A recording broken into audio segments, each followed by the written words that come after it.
আউযু বিল্লাহি মিনাশ শাইতানির রাজিম বিসমিল্লাহির রহমানির রহিম আলহামদুলিল্লাহি রাব্বিল আলামিন ওয়া আকিবাতুল লিল মুত্তাকিন ওয়াসসালাতু ওয়াসসালামু আলা আশরাফিল আমবিয়া ওয়াল মুরসালিন ওয়াসসালাতু ওয়াসসালামু আলা রাসূলি মুহাম্মাদি ওয়া মাওলা আলি ওয়া আলিহি ওয়াসহাবিহি আজমাইন আম্মা বা'দ ফাউযু বিল্লাহি মিনাশ শাইতানির রাজিম বিসমিল্লাহির রহমানির রহিম। সম্মানিত দিনী মুসলমান ভাই বোনেরা, আসসালামু আলাইকুম ওয়া রাহমাতুল্লাহি ওয়া বারাকাতুহু। সবাইকে জানাই পবিত্র মাহে রমজানের আন্তরিক শুভেচ্ছা ও মোবারকবাদ। আশা করি যে যেখান থেকে আজকে আমার ভিডিওটি দেখছেন তাদের সকলের প্রতি আমার শ্রদ্ধা ভালোবাসা। আজকে আমি যে বিষয় বা যে টপিক নিয়ে আলোচনা করবো সেটা হলো ঘরের ভিতরে, অর্থাৎ আপনি যে গৃহে বসবাস করেন, সেটা পাকা ঘর হোক বা কাঁচা ঘর হোক, আপনি যেখানেই থাকেন না কেন, সেখানে যদি কোনো প্রকার ব্ল্যাক ম্যাজিক, অর্থাৎ ব্ল্যাক ম্যাজিক কালো জাদু, এবং যদি রেড ব্ল্যাক ম্যাজিক, যদি লাল যে জাদুবিদ্যা যদি করা থাকে আপনাদের পরিবারের মাঝে, তো সেটি আপনি কীভাবে বুঝবেন এবং তার লক্ষণ কী, এবং এই ব্ল্যাক ম্যাজিকগুলো কী উপায় করা হয়ে থাকে। অর্থাৎ যদি আপনার বাসা বাড়িতে যদি কোনো প্রকার কালো জাদু বা কোনো কুফরি কালাপ কোনো তান্ত্রিকের মাধ্যমে আপনার শত্রু বা আপনার প্রতিবেশী বা আপনার ঘরেরই আত্মীয় স্বজন বা আপনার নিকটস্থ কেউ যদি করে থাকে, আপনি সেটা কীভাবে বুঝবেন বা এটার লক্ষণ কী। চলুন তাহলে শুরু করা যাক। 1 নম্বর লক্ষণ, মেরুদণ্ডের নিচে ব্যথা, কোমরে ব্যথা। এই ব্যথা সবসময় লেগেই থাকে। কিছু ডাক্তার দিয়ে পরীক্ষা টেস্ট করালে কোনো সমস্যা খুঁজে পাবেন না আপনি, যদি আপনার এই ঘরের ভিতরে জাদুবিদ্যা থাকে। 2 নম্বর যে লক্ষণ, দূরে কাছে চোখ দিয়ে ঝলক দেখা, যেমন আকাশে বিজলি দেয়, দিনে কালো কিছু চোখের সামনে দেখা বা হাঁটাহাঁটি করতেছে, ছাড় মতো দৌড় দিচ্ছে। 3 নম্বর লক্ষণ, শরীরে জয়েন্টে ব্যথা। এটি সিটিয়ে রাখা জাদুর কারণে হয়, কখনো হিংসা, কখনো কখনো খাওয়া বা পাগল বানানোর জাদুর কারণে এই সমস্যা হয়ে থাকে। 4 নম্বর যে লক্ষণ, পেটে ব্যথা, এবং এটি জাদুর জন্য নির্দিষ্ট খাওয়া পান করানো, যদি আপনার খাইয়ে থাকে তাহলে এই পেটে ব্যথা দেখা দেবে। 5 নম্বর যে লক্ষণ, ভয়ঙ্কর স্বপ্ন, দুঃস্বপ্ন দেখা। এটা বেশিরভাগই স্পর্শের, অর্থাৎ আশিক জিনের আক্রান্ত অবস্থা হয়ে থাকে, এবং কখনো কখনো একাধিক ধরনের আক্রান্ত হলে সমস্যা দেখা দেয়। 6 নম্বর যে লক্ষণ, অকারণে বাড়িতে সমস্যা, মারামারি লেগেই থাকে। 7 নম্বর যে লক্ষণ, অকারণে মানসিক চাপ, উদ্বেগ, ভয়, কবরের ভয়। এটা কবর বা বাড়িতে পুঁতে রাখা জাদুতে আক্রান্ত হওয়ার অন্যতম একটা লক্ষণ। 8 নম্বর যে লক্ষণ, এই যে পায়ের অসারতা, পায়ে শক্তি না পাওয়া, মাঝে মধ্যে এমন পরিস্থিতি সৃষ্টি হওয়া, আমার পাও না অন্য কারো পাও দিয়ে হাঁটছি, সেটা নিয়ে মনের ভিতরে দ্বিধাদ্বন্দ্ব বা কৌতূহল সৃষ্টি হওয়া। 9 নম্বর যে লক্ষণ, হাতে পায়ে তাপ, সবসময় গরম থাকা, মনে চায় যেন পানিতে ডুব দিয়ে থাকে, অনেক সময় দু হাত পা প্রচুর পরিমাণে ঘাম দাও। দেখা গেছে এখন আপনি কোনো কায়িক পরিশ্রম করেননি, যেমন এখন রাত্রি আছে, রেস্টে আছে, আপনার দু হাতের যে তালু প্রচুর পরিমাণে ঘামতে আছে, বা পায়ের তালু প্রচুর পরিমাণে ঘামতে আছে, এটা বিশেষ করে ব্ল্যাক ম্যাজিকের প্রভাবে হয়ে থাকে। 10 নম্বর যে লক্ষণ, বমি বমি ভাব বা অনুভূতি, খাওয়া এবং পান করা জাদুর লক্ষণ, খাবার দেখলে বমি আসা, কুফরি কালাম খাওয়ালে এই বমি বমি ভাবটা দেখা দেবে। 11 নম্বর যে লক্ষণ, অনিয়মিত ঋতুস্রাব, গর্ভের জাদু এবং আশিক জিনের স্পর্শের লক্ষণ। 12 নম্বর লক্ষণ, গর্ভে ভ্রূণের নড়াচড়ার, গর্ভের জাদুর লক্ষণ, কখনো কখনো আশিক জিনের স্পর্শের কারণে সমস্যা হয়ে থাকে। এক্ষেত্রে স্বপ্নে কিছু লক্ষণ, যা যা স্বপ্নে দেখতে পারেন রাত্রিবেলা ঘুমের অবস্থায়। 12 নম্বর, জিন পরি ভূত দেখা, মরা লাশ নদীতে ভেসে যাচ্ছে। 13 নম্বর, কালো বিড়াল দেখা, জাদুর লক্ষণ এটা। 14 নম্বর, কুকুর আপনাকে আক্রমণ করতে দেখা, অর্থাৎ জঙ্গলে বা কোনো এক স্থানে বিশাল অনেকগুলো মহিষ আপনার দিকে তাকিয়ে আছে, আপনাকে আক্রমণ করবে এমন পরিস্থিতি সৃষ্টি হয়। এবং 15 নম্বর যে সমস্যাটা দেখা দেবে আপনার ভিতরে, যদি জাদু করা থাকে, সাপ দেখা, জাদু এবং স্পর্শ এটি চিহ্ন, এবং এটি সাপের আকার এবং রঙের উপর নির্ভর করে।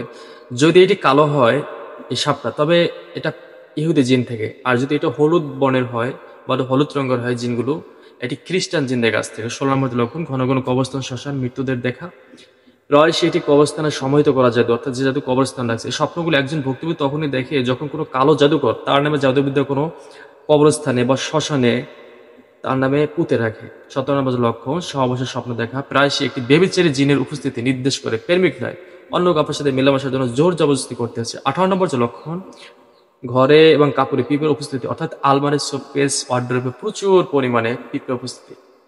19 নম্বর যে লক্ষণ, বাড়িতে প্রচুর পরিমাণে ইঁদুর উপস্থিতি, অর্থাৎ হঠাৎ অস্বাভাবিক। 20 নম্বর যে লক্ষণ, ঘরে অপ্রকৃতির গন্ধ পাওয়া, নিয়মিত পরিষ্কার করা সত্ত্বেও মরা পচা অত্যন্ত খারাপ কিছু লক্ষণ পাওয়া। 21 নম্বর যে লক্ষণ, আপনি ঘরে বা বাড়ির ভিতরে চলাফেরা, আপনার পিছনে পায়ের হাঁটা চলার শব্দ শুনতে পারেন, যদি কুফরি কালাম করা থাকে। যেমন আপনি রাতে বাহির আছেন, দেখা গেল যে আপনার চারপাশে কি যেন একটা শক্তি ঘোরাফেরা করতেছে, ভয়ে আপনার শরীর ফুলে উঠছে বা গা ভয়ে ছমছম করছে। 22 নম্বর যে লক্ষণ, কারণ ছাড়াই বাড়ির সদস্যদের মধ্যে সমস্যা দেখা দেবে, একটার পর একটা ঝামেলা লেগেই থাকে, যেমন কেউ বিদেশ যাবে সেখানে বাধা, ঘরের ভিতরে এক প্রকার অশান্তি যেন লেগেই আছে, আয় উন্নতি বরকত কিছুই নেই। 23 নম্বর যে সমস্যাটা সেটা দেখা দেবে যে দুঃস্বপ্ন, সাপ, কালো বিড়াল, কবর দেখা বা মৃত্যুকে দেখা। 24 নম্বর যে লক্ষণ, ঘরের মধ্যে কল্পনা বা ছায়া দেখার মতো বা ছায়া দৌড়ি করতে হচ্ছে। 25 নম্বর যে লক্ষণ, ঘরের হাঁড়ি পাতিল কে যেন নাড়াচাড়া করছে, অথবা দেখা গেছে সব হাঁড়ি পাতিল পরে যাওয়া। একটা কথা বলি, বাড়িতে পিঁপড়ার উপস্থিতি জাদু হতে হবে বিষয়টা কিন্তু এমন না। পরিষ্কার কাপড়ে বিছানা যদি পিঁপড়ে পাওয়া যায়, কিন্তু এখানে পিঁপড়ে থাকার কথা না। ধরেন বিছানা চিনিও নেই, কিছুই নেই, লাল পিঁপড়া, তাহলে এটা ঘরের জাদুর উপস্থিতির প্রমাণ। কিন্তু পিঁপড়ে ঘরে নেই, অর্থাৎ বাহির থেকে এসেছেন অপরিষ্কার জামা কাপড়গুলোতে বা উপস্থিত থাকে, তবে এখানে জাদু থাকা চিন্তা ভাবনা না, বা জাদু করছে এমন না ভাবা। তবে মনে রাখবেন, স্প্রে করা জাদু বাড়ির সমস্ত সদস্য বা একাধিক ব্যক্তিকে প্রভাবিত করলে মারাত্মক সমস্যা করবে। এবার ঘরে ছড়িয়ে ছিটিয়ে জাদু করলে, যেমন শ্মশানের মাটি, কবরস্থানের মাটি বা 3 রাস্তার মাটি বা সিঁদুর বা মরা মানুষের কাপড় স্প্রে করে রাখলে স্বামী স্ত্রীর মধ্যে কি কি সমস্যা দেখা দিতে পারে, আমি সে বিষয় নিয়ে আলোচনা করবো এখন। তো কখনো শরীরের খারাপ দুর্গন্ধ পাওয়া, আপনি পরিষ্কার পরিচ্ছন্ন আছেন কিন্তু এই শরীর থেকে আজে বাজে দুর্গন্ধ আসে। 2 নম্বর যে লক্ষণ, ত্বকে তীব্র চুলকানি অনুভূতি, নাকে, মুখে, শরীরে অন্য অঙ্গে প্রচুর পরিমাণে চুলকানি থাকবে। 3 নম্বর, ক্রমাগত মাথা ব্যথা লেগেই থাকা, বিশেষ করে সকাল বিকাল ঠিক দুপুরে। এমনকি এই মাথা ব্যথার জন্য যদি ডাক্তারও দেখান তবু যদি রোগ ভালো না হয় তবে বুঝতে হবে এখানে কালো জাদু করা আছে। 4 নম্বর যে লক্ষণ, ঘুমের অসুবিধা এবং অনিদ্রা, ঘুমিয়েও মনে হয় যেন ঘুম হয়নি। 5 নম্বর যে লক্ষণ, বিঘ্নিত ঘুম, অর্থাৎ বিকৃত ঘুম, বারবার ঘুম ভেঙে যাওয়া এবং দুঃস্বপ্ন দেখা, স্বপ্ন দেখে চমকে ওঠা, ভয় পেয়ে ওঠা, শরীর কাঁপ দিয়ে ওঠা।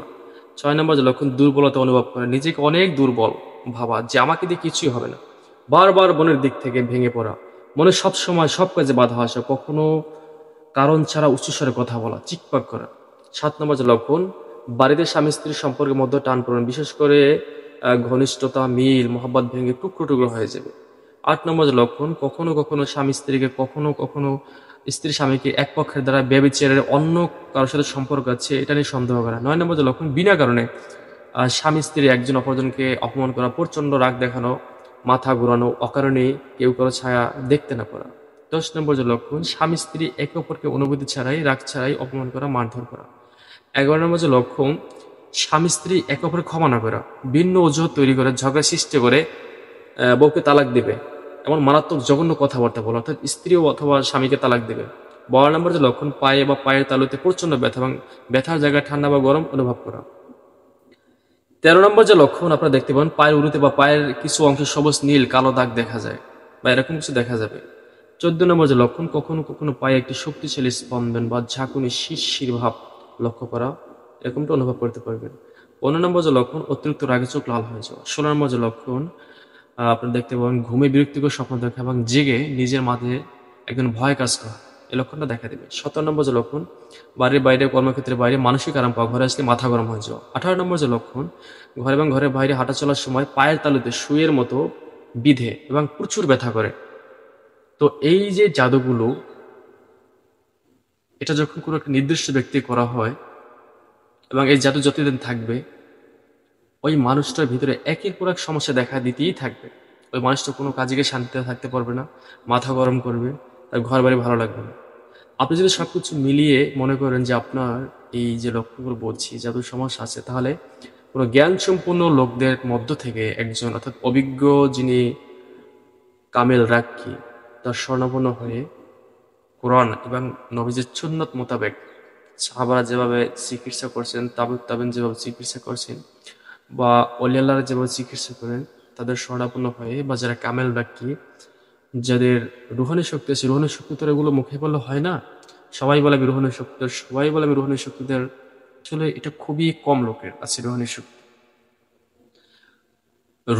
রুহের মাঝে অনেক ভাগ আছে। আল্লাহ পাক কোরআনে বলছে যে রুহ হলো আমার আদেশ মতো। হে নবী, কাফেরদের বলে দিন, তারা যেহেতু জিজ্ঞেস করে রুহ কি, বলেন আমার আদেশ মতো। রুহুর ভিতরে অনেক ভাগ আছে, রুহুল্লাহ আছে, রুহুল জিবরিল আছে, হ্যাঁ, রুহুল আমিন আছে, রুহুল কুচ্ছি আছে, এরকমের। তো কোন রুহ দ্বারা কখন, যেমন আমাদের ঈসা আলাইহিস সালামকে রুহুল কুদ্দুস দ্বারা আল্লাহ রাব্বুল আলামিন শক্তিশালী করছেন, তো এই যে শেষ জামানা আখিরি জামানার নবীর উম্মতদের আল্লাহ পাক কোন রূহ দ্বারা শক্তিশালী করে সেটা বুঝতে হবে। কিছুদিন ধ্যান মোরাকাবা করলাম আর আমি খুব রুহানি শক্তি অর্জন করলাম, না, বিষয়টা এমন না। অর্থাৎ রুহানি শক্তি সম্পূর্ণ পুরুষ তারাই যারা পৃথিবীর এক প্রান্ত থেকে অপর প্রান্তে জিন আছে, কোনো মাধ্যম ছাড়াই এই জিনগুলো ধরে আনতে পারবে। রুহানি শক্তি সম্পূর্ণ পুরুষ তাদেরকে বলা হয় যারা চাইলে নিমিষে অনেক কিছু ঘটাই ফেলাইতে পারে। ঠিক আছে, রুহানি শক্তিশালী পুরুষ অর্থাৎ ব্যক্তি তাদেরকেই বলা হয় যারা অলি আল্লাহর হাতে হাত দিয়ে আল্লাহ রাব্বুল আলামিন আল্লাহ রাসূল খুশি করার জন্য আল্লাহর পথে হাঁটতেছে বা সাধনা করতেছে। এই সাধনার একটা পর্যায়ে যখন তাদের নফসগুলো জাগ্রত হয়ে যায়, যখন তাদের রুহ প্রবেশ করে, তখন তাদেরকে বলা হয় রুহানি পুরুষ। অনেকে বলে আমি রুহানি মুদাব্বির, এত সোজা? হ্যাঁ, তুমি কি পারো? তুমি ঠিক মতো তোমার এই পিছনে কি আছে তুমি চোখে দেখো? তুমি কিসের রুহানি শক্তি সম্পন্ন?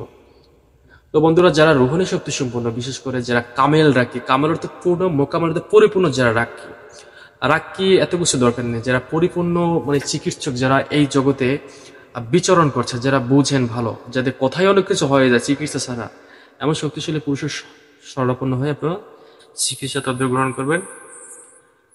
তো সবাই ভালো থাকবেন, সুস্থ থাকবেন। আসসালামু আলাইকুম ওয়া রাহমাতুল্লাহি ওয়া বারাকাতুহু।